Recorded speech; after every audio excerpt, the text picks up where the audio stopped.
Hey guys, what's up? This is Insanity, and I got a gameplay of Twisted Metal Head-On on a PS2. Now this is a game that I recorded on an actual PS2, not with the PS2 emulator. And you have to wonder, what's the whole point of that when I can just play this game on a PS2 emulator, which has a bunch of settings to improve the graphics and look much better than just recording the gameplay on a PS2. And part of it is sentiment, since I grew up with the PS1, and then the PS2 era produced some of the best games ever made for a console, and it's still the most iconic library of the, I forgot what gen, what, 5th gen? Was it 5th gen? I think 6th gen was PS3, 360, and Wii, and 5th gen was PS2, Xbox One, and GameCube. I don't really remember my generations too well. I just simply go by era. So PS2 era with the 360, not 360, the Xbox One, the original Xbox, not Xbox One. God, Microsoft has the weirdest naming conventions for their consoles. But yeah, PS2 era with the PS2, the Xbox, and the GameCube. So sentiment is part of the reason why I went to play and record the gameplay on a PS2. And I actually went out of my way to buy a slim PS2. I have not had a PS2 in a really long while. My very first PS2 was the fat original model, which ended up dying after I played it way too much. And Kingdom Hearts 2, which was released in the US in 2006, that was the very last game that I ever played on a PS2 before it ended up burning out, and didn't get to finish the game properly until a few years later when I got to play the PS2 at my sister's friend's house and finally actually finished Kingdom Hearts 2 for once. But I definitely remember this time when I was recording a whole bunch of stuff from the PS1, from the PS2, and I definitely went out of my way to record a bunch of stuff with Twisted Metal Head-On a PS2. So, sentiment and just the sheer joy of being able to play these games again on a PS2, the actual console, instead of on an emulator.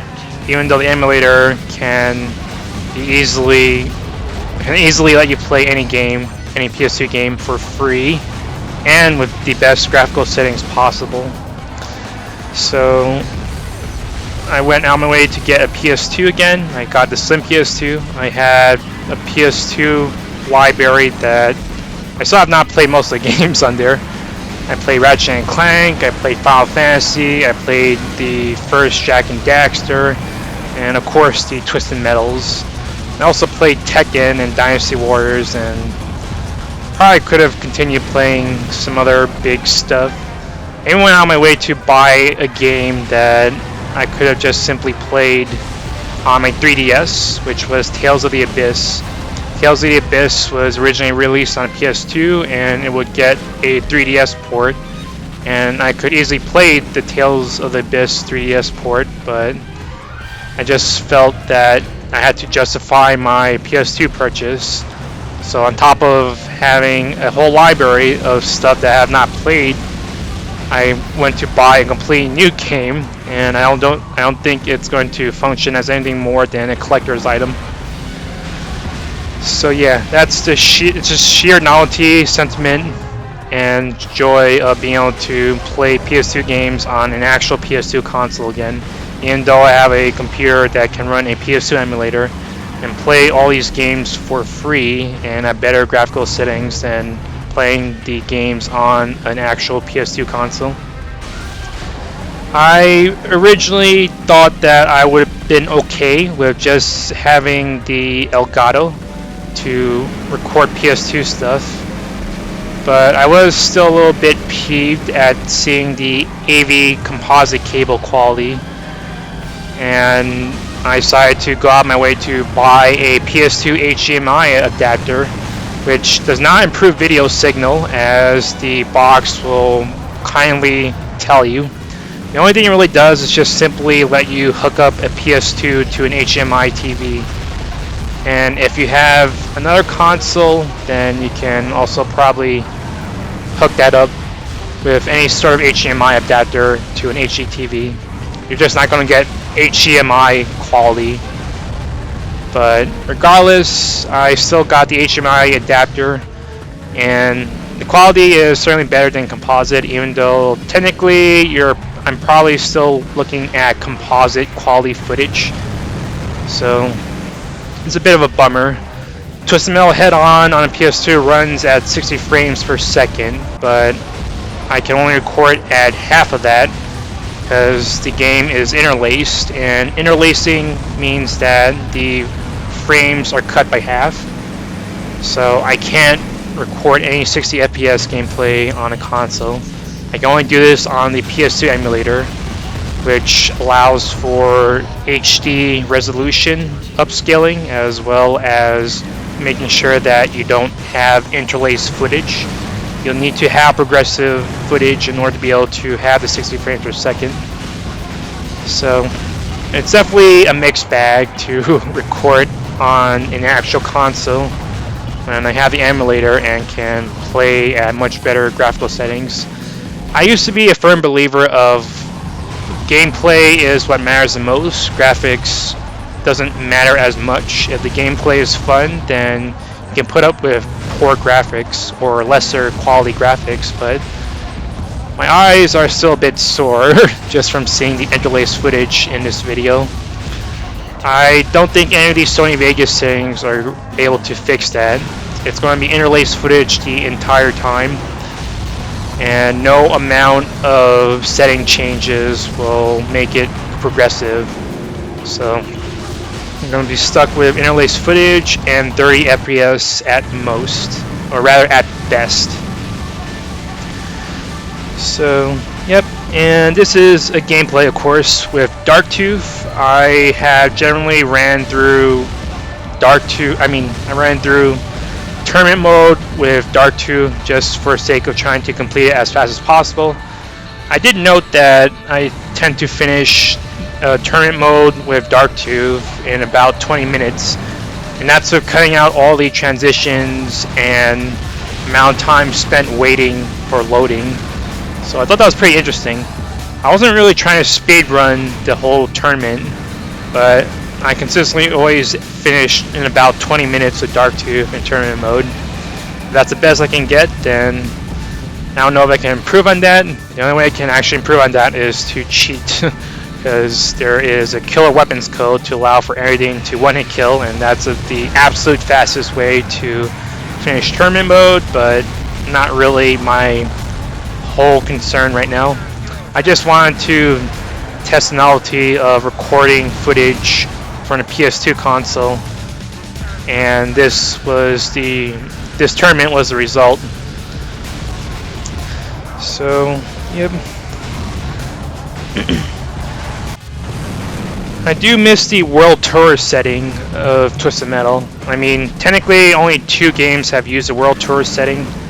Maybe 3 if Twisted Metal 3 could be considered sort of a World Tour setting.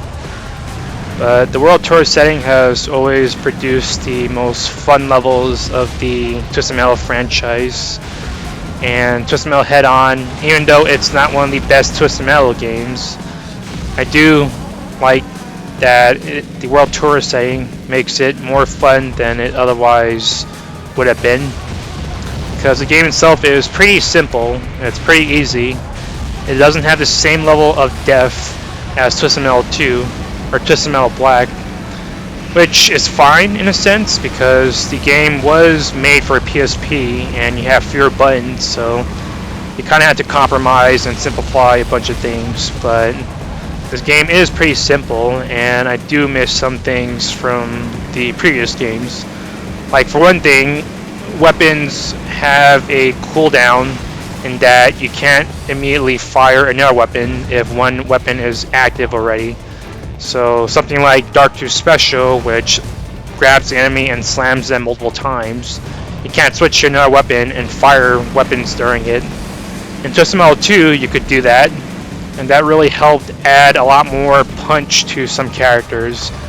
Something like Dumper with his flamethrower special in Twisted Metal 2, he can switch to another weapon and fire a weapon during his flamethrower. And on top of the flamethrower cooking the enemy, the extra weapons that you're firing during the flamethrower will help kill them much faster. So I definitely miss that. There's also the fact that boundaries are now no longer instant deaths, but they do a certain amount of damage to you, which is also not as cool. So there's only one rooftop level in Head-On, which is Tokyo Rooftops.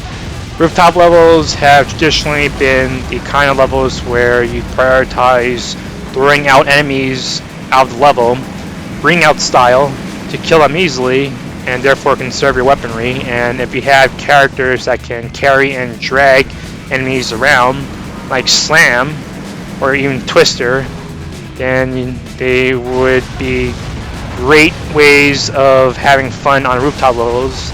Just simply freezing enemies, grabbing them, and then throwing them off to kill them instantly. You can't do that in Head-On, so that's really unfortunate, and it's something I miss. I still have not played Twisted Metal on a PS3, so I don't know if that's changed on there. I do know that there is a rooftop level there. Maybe I should finally play that game and actually go out my way to get gameplay footage from there.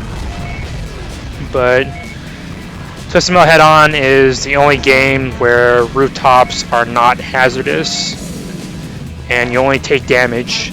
It's certainly a lot of damage, but that's still just not the same as dying instantly. It makes those levels feel much less tense than before. So that's unfortunate. I do like one thing about the PS2 version of Head-On, and that is a bunch of changes that really help speed up the gameplay. So napalms and remote bombs were kind of weak on a PSP version, which was where Twisted Metal Head-On was originally released, but they got a pretty big buff, and now they're much more powerful and can kill enemies much more easily than before, with remote bombs surviving the highest damage possible at 25 damage points. Gas cans, well, napalms rather. Napalms function like gas cans on Twisted Metal Black, but napalms do 20 points of damage, so they're like power missiles and have the AoE effect of a remote bomb. So that makes them much more useful than on a PSP where they did tickle damage, and their main purpose was more to disorientate the enemies to set them up for other weapon follow-ups. But they're still too weak, and you're just probably better off using homing missiles to kill them, since they're much easier to use and can do a lot of damage in a much shorter period of time. There was no point in trying to combo your weapons that way. So there was that. And also some beneficial changes for some characters. So like Darktooth, his special normally should be picking you up and throwing you away, but it didn't consistently do that on the PSP version. So now on a PS2 version, it will pick up the enemy and actually throw him away every time at the end of it. But there are still some other changes from the PSP version that weren't as good, like not Darktooth, Towertooth. He has two specials. The first special is a flamethrower when he's in good health, and then when he's in more critical health, his special changes to a omnidirectional lightning that also fires napalm cones on top of that. In the PS2 version, his special just only fires the lightning and no longer fires the cones on top of that. So now he has a lot more trouble killing enemies. Consequently, his boss fight is also much easier because he can't do anything but annoy you with his lightning, and he doesn't really fire his machine gun as much either. So that's definitely a negative change. But overall, I probably would still prefer the PS2 version of Head-On. On top of 60 frames per second and the weapons being more powerful and some beneficial changes for some characters. I also like the inclusion of Transylvania, which is a level exclusive to the PS2 version, It's a really large level, and it's also pretty fun. I'm really sad that they were not able to make this level for a PSP version, as reading up some trivia on the development time of Twisted Metal Head-On, they originally actually had files made for Transylvania, but they just didn't get around to actually completing it. So the PS2 version gets Transylvania, and it's fun as hell. There's also a deathmatch version of it that just locks you into a castle, and it's also a pretty fun level. I think that's about the best you can get for a Holland type setting that still offers a means of going to safety when possible. But yeah, Transylvania is pretty much, and 60 frames per second is pretty much the main reasons why I would stick with the console PS2 version of Twisted Metal Head-On, even though there's a portable version of it on a PSP, and that is much more portable and accessible than a PS2 version.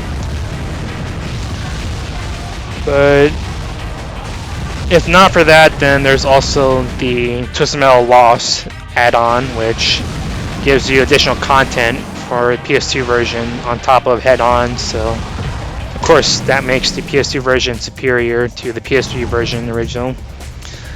I do have access to the, what was it? Not the beta, the alpha? I'll just call it the alpha of Twisted Metal Head-On, or rather Twisted Metal Lost, or rather Twisted Metal Harbor City, and I really want to play it, but I can't really enjoy it as much since it tends to freeze quite a bit, and the levels are incomplete just because of the fact that the game itself is incomplete. So I can record footage for it. I can't really have too much fun of it to consider it though. So that's unfortunate. There has been one person who has made a mod for the PS2 version of Twisted Metal Head-On, where you can actually do things such as using Twisted Metal Lost cars and Twisted Metal Head-On and vice versa, on top of being able to customize your experience to have things like Twisted Metal Lost levels playable in Twisted Metal Head-On, or Twisted Metal Head-On, or no, Twisted Metal Lost having some of the levels that were closed off from Harbor City fully accessible in a way that's much more complete and playable. But I don't have access to that mod, and the mod has not been made public. I don't really know where to get it, if there's a means of doing so. So that just means that I'm just stuck with playing Head-On and Lost as my content for the PS2 version of Head-On. But I still hope that maybe that mod will be made accessible in the future at some point, because I would like to get a little more mileage out of the PS2 version of Head-On. I've pretty much done everything that Head-On has to offer, and I went out of my way to unlock the levels and characters on the PS2 emulator, even though I could just simply grab a memory card save and just load it into the emulator to completely cut out all the work needed. But not much you can do on that front. All I can really do is just simply record gameplay on Head-On, purely out of nostalgia and sentiment. So this gameplay is about to wrap up. I tried to finish off Tower Tooth as quickly as possible, but he does end up grabbing health at some point, so I had to chase after him and go all out in finishing him off. And you can already see, oh yeah, that's another change that was made on the PS2 version of Head-On. The AI, like it's like Tower Tooth and Dark Tooth, might actually go out of their way to grab hells. which is an issue because the weapons are so powerful that the health recharge on them isn't really enough to extend the gameplay too much, but it's still pretty annoying. So finishing him off is still pretty much the most ideal thing to do, and I'm just trying to chase after Tower Tooth to make sure that he doesn't grab health, which he doesn't, thankfully. So the gameplay is going to wrap up pretty soon, and that's the gameplay and commentary. Hope you enjoyed it, and Insanity is out.